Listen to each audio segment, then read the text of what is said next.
एक बहुत ही प्रेरणादायक पौराणिक कथा है।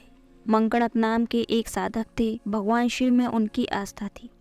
साधक होने के बावजूद भी उनके मन में संसार तथा सांसारिकता की कामना अभी शेष थी।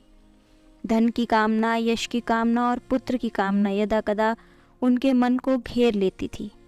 वह क्या करे, इस सोच विचार की उधेड़-बुन में उलझे रहते थे। उनकी पत्नी स्वयंप्रभा इस तरह उन्हें काफ़ी दिनों से परेशान देख रही थी। उन्होंने कई तरह से कोशिश की पर उन्हें कुछ सूझा नहीं। अपने पति की मन स्थिति का कारण ढूंढने की कोशिश करती रही।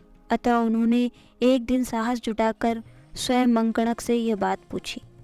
मंकणक ने उन्हें बताया, यह तो परेशानी और चिंता का कोई प्रत्यक्ष कारण नहीं है, पर संसार की इच्छाएं मेरे मन को घेरे हुए हैं। समझ में नहीं आता कि मैं क्या करूं। स्वयं प्रभा ने कहा, हे स्वामी, आपकी इस समस्या का समाधान आपके आराध्य भगवान शिव अवश्य करेंगे। उन्हीं की कृपा से आपके मन को बोध प्राप्त होगा। पत्नी स्वयं प्रभा का कहना सही था। मंकणक को यह उपाय उचित लगा। उन्होंने शुभ दिन शुभ मुहूर्त पर भगवान आशुतोष की आराधना शुरू कर दी। धीरे धीरे कालक्रम के अनुसार उनका मन भगवान शिव के चरणों में एकाग्र होने लगा। उनकी तपस्या धीरे धीरे प्रगाढ़ एवं परिपक्व होने लगी और फिर वैशाख शुक्ल द्वितीया के चंद्रोदय के साथ औघड़दानी शिव मंकणक के सामने प्रकट हो गए। उन्होंने कहा, वर मांगो वत्स। मंकणक ने उनके सामने पुत्र की कामना प्रकट की। इस पर भगवान शिव ने कहा, वत्स, तुमने तपस्या पूर्ण की, वर प्राप्त करना भी तुम्हारा अधिकार है, परंतु तुम्हारे हृदय में भक्ति का अंकुर है।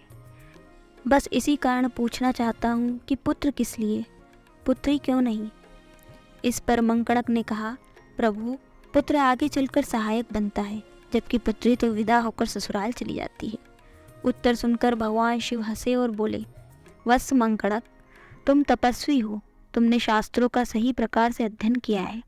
तुम्हें यह बोध होना चाहिए कि सहायक तो मनुष्य के कर्म होते हैं। कोई व्यक्ति विशेष किसी की सहायता नहीं कर सकता।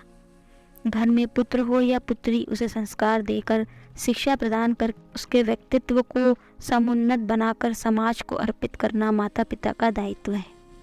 अपने बच्चों से प्रतिदान की आशा तो पशु पक्षी भी नहीं करते। तुम तो मनुष्य हो। भगवान भोलेनाथ की बातों में मंकणक को बोध प्रदान किया। उन्हें जीवन की दिशा मिली। यह कथा इस मनुष्य समाज को भी ये प्रेरणा देती है कि व्यक्ति को किसी के सहारे न चलकर अपने कर्मों के सहारे चलना चाहिए। पुत्र व पुत्री में भेदभाव करके उनके जीवन विकास में अवरोध पैदा करना अशुभ कर्म ही है।